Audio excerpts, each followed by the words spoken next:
Neanche contro lo Stuni il Matera, in maglia biancazzurra, ritrova il filo del gioco ormai smarrito da troppo tempo. L'1-1 ottenuto quest'oggi contro i brindisini la dice lunga sulle difficoltà che incontra la squadra, soprattutto quando è chiamata a finalizzare il gioco nella tre quarti avversaria.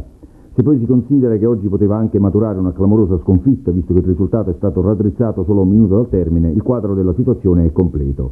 Anche quest'oggi le attenuanti non sono mancate, ma da sole non possono giustificare la prestazione della squadra. L'avversario odierno, lo Stuni, ha affrontato la partita con chiaro intento ostruzionistico, ricorrendo a mezzi più o meno leciti per spezzare la manovra materana e far innervosire i giocatori biancazzurri, e bisogna riconoscere che in questo gli ospiti sono stati maestri. Lo stesso arbitro non è apparso in grado di tenere con autorità il controllo della partita, finendo col fare il gioco dello Stuni. Ne hanno fatte le spese Catacchio, Caputo e Pugliese, ammoniti per proteste, e soprattutto Filidoro, espulso al 29esimo della ripresa.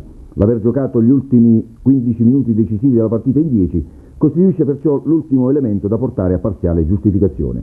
Ma c'è dell'altro che oggi non è andato. La stessa formazione mandata in campo nel primo tempo non ci è parsa la migliore possibile. L'esclusione della punta pugliese in una gara interna e con Budroni squalificato non può essere motivato con il fatto che l'attaccante materano non ha i 90 minuti nelle gambe, visto che anche altri giocatori come Catacchio e Corrieri non attraversano certo un buon momento di forma.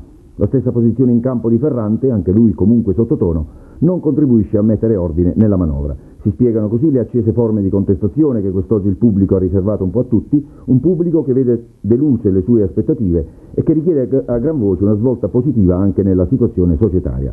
Per tornare alla partita c'è da dire che comunque il Matera ha dominato territorialmente, offrendo però il fianco allo Stuni, che per primo è andato vicino al gol.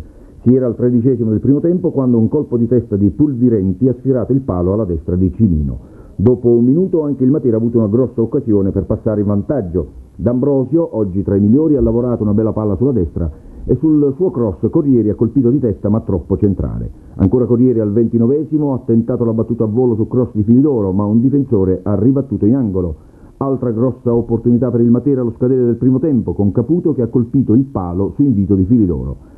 Nel secondo tempo lo Stuni si è fatto ancora più prudente ed ha accentuato gli atteggiamenti ostruzionistici, ne ha fatte le spese, come dicevamo, Filidoro, che al 29esimo è stato espulso per un fallo che per la verità non ci è sembrato meritasse il cartellino rosso.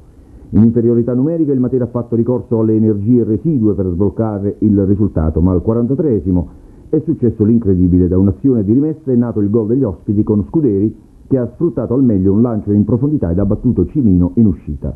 Dopo un minuto Danza ha evitato la beffa, infilando il portiere avversario dopo uno scambio con Caldarola.